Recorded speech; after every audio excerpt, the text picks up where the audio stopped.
দিনাজপুরের বীরগঞ্জবাসী কেমন আছেন আপনারা সবাই? ভালো আছেন আপনারা সবাই? আমি কিন্তু দিনাজপুরকে অনেক ভালোবাসি, পুরো রংপুর বিভাগকেই আমি ভালোবাসি। আমি আমার দিনাজপুরের মাহফিলগুলোতে দেখেছি মানুষগুলো খুব শান্ত সুশৃঙ্খল। আমি কিন্তু আজকের পরিবেশটা তার বাহিরে দেখতে চাই না। তবে দিনাজপুরকে নিয়ে অনেকে অনেক রকম বাজে মন্তব্য করে, আমাদেরকে ছোট করতে চায়, নিচু করতে চায়, গরিব দেখাতে চায়। আচ্ছা বলেন তো, বাংলাদেশের সবচাইতে বড় কয়লার খনি কোন জেলায়? আচ্ছা, বাংলাদেশের সবচাইতে সুস্বাদু মিষ্টি লিচু পাওয়া যায় কোন জেলায়?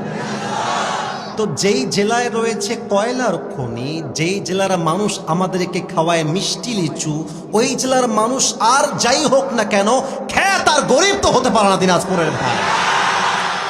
ভূতত্ত্ববিদরা বলেন যে কয়লার খনির নিচেই থাকে ডায়মন্ডের খনি। অসম্ভব কিছু নয় যে দিনাজপুরের মাটির তলে আমাদের ডায়মন্ডের খনিও লুকায় আছে। তো দিনাজপুরের মানুষ তো সাধারণ মানুষ নয়, তো ডায়মন্ডে ভরা মানুষ আমার দিনাজপুরের ভাই। দিনাজপুর সব দিক থেকেই সেরা। আমাদের আছে কান্তজিও মন্দির, আমাদের আছে নয়াবাগ মসজিদ, আমাদের দিনাজপুরে রয়েছে নবাবগঞ্জ জাতীয় উদ্যান, আমাদের দিনাজপুরে রয়েছে বিশাল বড় বিশ্ববিদ্যালয়। আমি দেখে আসলাম দিনাজপুরে জেলা স্কুল আছে, দিনাজপুর সরকারি কলেজ আছে, দানিশ এই যে বিশ্ববিদ্যালয়, প্রযুক্তি বিশ্ববিদ্যালয়।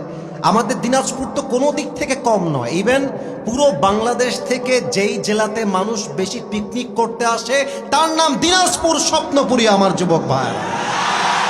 তো দিনাজপুরকে ছোট করার কোনো মানেই হয় না। তবে কিছু লোক বলে দিনাজপুর হচ্ছে রংপুরের একটা জেলা, এরা হচ্ছে সব মফিজের দল। তা আমি বলেছি মফিজ মানে দুলা ভাই, তুই যদি আমাকে তোর দুলা ভাই বানাস, তোর বোনের জামাই বানাস, আমার তো কোনো আপত্তি নাই যুবক ভাই। মফিজ মানে দুলা ভাই, আমাদের কোনো অবজেকশন নাই।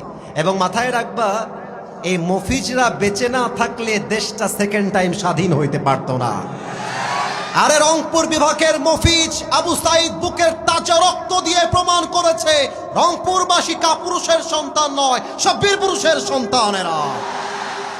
আল্লাহ তুমি দিনাজপুরের মাটিকে কবুল করে নিয়ে পড়েন সবাই আমিন। আর আপনারা তো ভাই রাজাবাড়ির মানুষ, দিনাজপুরে রাজবাড়ি আছে, আমাদের ব্যাপারটাই আলাদা। আচ্ছা আপনারা কি জানেন দিনাজপুর মানে কি? দিনাজ হচ্ছে ফার্সি শব্দ, দিনাজ মানে হচ্ছে সম্পত্তি, আর পুর মানে হচ্ছে শহর, সম্পত্তির শহর। যেহেতু দিনাজপুরে কয়লার খনি আছে, যেই কয়লার খনি দিয়ে বিদ্যুৎ সাপ্লাই হয়, দিনাজপুরের মতো দামি শহর তো আর কিছুই হতে পারে না, ঠিক না?